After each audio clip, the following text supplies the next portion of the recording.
Welcome to the 2010 Adventure Bike Shootout. There's no shortage of adventuresome motorcyclists, but just how far each is willing to go varies widely. With that in mind, we rounded up 3 of the more free-spirited street bikes and took them on a 3-day tour that covered hundreds of paved miles and an equal amount of dirt. Triumph is due for a redesign on the Tiger 1050, and that's probably what we're going to see this year or next. But we plucked the 1050 for this shootout so that we could have one last shot with the British Adventure before it slips away. The inline triple engine provides the most linear delivery of the group, plus it makes the second highest peak horsepower. The Triumph's wail is distinct and gives the rider a thrilling sensation of speed. The power curve is completely smooth, which makes it very easy to control, but the fueling and throttle application isn't quite as seamless. Even though it has a neutral stance compared to most street bikes, the Tiger definitely feels most like a sport bike in this group. A strong emphasis on the front end with lots of feedback make it fun in the twisties, but can be a handful when traction is limited. Off-road riding is difficult on this bike due to the ergonomics, though we had some success with adjusting the controls. Ducati has been overwhelmed in the ADV category for years with a bike that was really more of a sport touring machine. The new MTS 1200 is far superior to the previous model, and when the Italian engineers and design team put their heads together for the 2010 model, the result has been amazing. First off, Ducati has stayed with this combination of lightweight and high horsepower. They sourced an engine from their superbike that packs a major punch.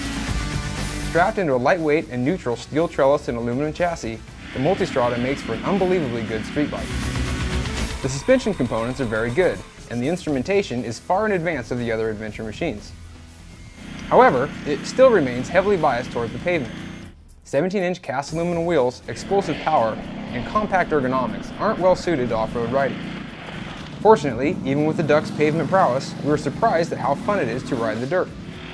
Once the traction control and ABS is turned off, the Multistrada is wicked on smooth gravel roads. Even with smooth street tires, it's manageable and fun, but the single-sided swing arm and mud guards would prevent any serious off-road treads from being installed. However, a semi-aggressive dual sport tire would help spruce it up. The Ducati starts to rattle and feel cheap once a thick layer of dust is applied and the off-road miles add up. This isn't a bike you would do 30,000 miles with off pavement. So as much as things change, they also stay the same. The BMW has already heaped on the praise of riders and media, but the R1200 GS with its torquey boxer twin has no problem shouldering the load. There isn't much that hasn't been said about the GS already, but for 2010 it gets a new dual overhead cam design that boosts power. The Beamer is built like a tank, and it sort of feels like it being as large and heavy as it is. It doesn't have the sheer acceleration of the other bikes, but its size belies its ability. There's no doubt in any of our testers' minds that the GS offers the most comfort for touring duties. Surprisingly, it has no problem chasing down sport bikes before passing them and then bailing off into uncharted wilderness.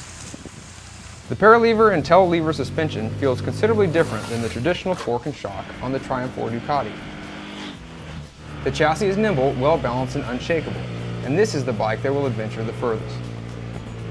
The BMW certainly has a reputation for a good reason, but the Ducati has made leaps in the right direction. Plus, it offers some things that the other bikes just can't match. Of course, that comes with a price. As for the Triumph, it's definitely the least explorative of the trio, but it's the best that fans of the British mark can hope for until a new model comes out. All of these bikes are capable of going more places than most street-worthy machines, but it's clear that some are better than others.